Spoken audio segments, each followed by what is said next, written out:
This is from the World Economic Forum. They were talking about this just last year, the year before. Article that I found going back to 2018 and another one from April 2020.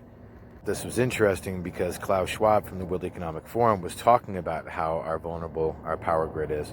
This is something most of us already know, that the power grid is vulnerable. I thought it was interesting because it says electricity grids are at risk from cyber attack, and here's how we can keep them running. Starts off talking about a story from August 2003 where a software bug contributed to a blackout that left 50 million people across 9 U.S., northeastern states and Canadian province without power. The outage lasted for as long as up to 4 days, with rolling blackouts in some areas. That lasted for days after that. It says the event wasn't caused by an attacker, but many of the recommendations in the final incident report focused on cybersecurity. 15 years later, stakes of the long-term outages are even higher. I'll share the link in the description so you guys can check it out, but I'm just going to kind of hit the highlights. Remote working has created novel cyber risks for utility companies. Attackers will seek to exploit new weak points in organizations and infrastructure. Here are steps and CEOs and boards should take to shore up their defenses. I thought it was interesting because Klaus Schwab seems to be making some big moves, and one of the things he talked about, he mentioned the power grid. So, unrelated to the issues happening today, to our knowledge, I'm just saying I thought it was very interesting because these people have been talking about this for a while. They're talking about understanding new cyber risks. A home-based work increases exposure to cyber risks, less reliable internet connections, social engineering attacks against employees and their families. And honest mistakes made in unfamiliar workflows are all new potential risks. Partnering with companies that also faced increased cyber risks, yada, yada, yada, yada.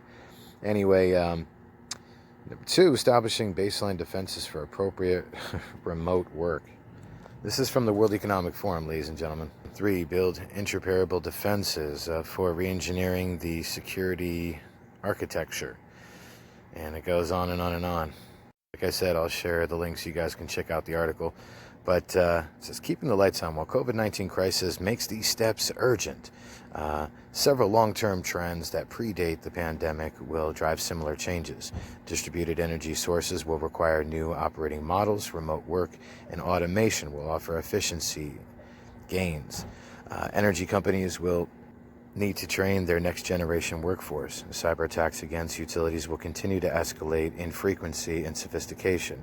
We know these changes are coming and may be permanent. Utilities will need to interactively adapt cybersecurity and protocols and protect operations, and each trend shapes the new reality, short and long term, and that's how we will keep the lights on. How does he know that cyber attacks will continue to escalate in frequency? Apparently, Mr. Klaus Schwab has a crystal ball and knows the future. He's trying to get all the world leaders and corporations, banks.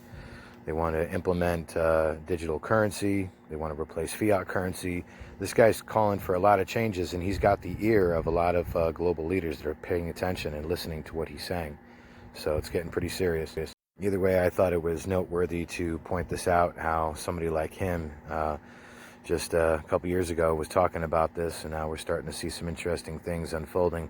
Refer back to Event 201, look that up, global pandemic exercise. World Economic Forum, Klaus Schwab is saying some pretty serious stuff here. Right here, he was quoted saying, at the end of what the 4th Industrial Revolution will lead to is a fusion of our physical, our digital, and our biological identities. Yes, indeed, he actually said that. Interesting timing, a book that he wrote called The COVID-19 and the Great Reset. Everything integrated into the cloud and more. He said, quote, the pandemic represents a rare but narrow window of opportunity to reflect, reimagine, and reset our world. Really? Yes, indeed, he said that. So here's an individual that literally wants to change everything, and like I said, world leaders are listening to him. He has got their attention. Makes you wonder if there's a false flag coming or something else, if it could be the power grid, who knows. It seems strange to me that Klaus Schwab was talking about this, so it makes me wonder what's coming next. Anyways, just some food for thought. Please be sure to like and share. I will post the link in the description.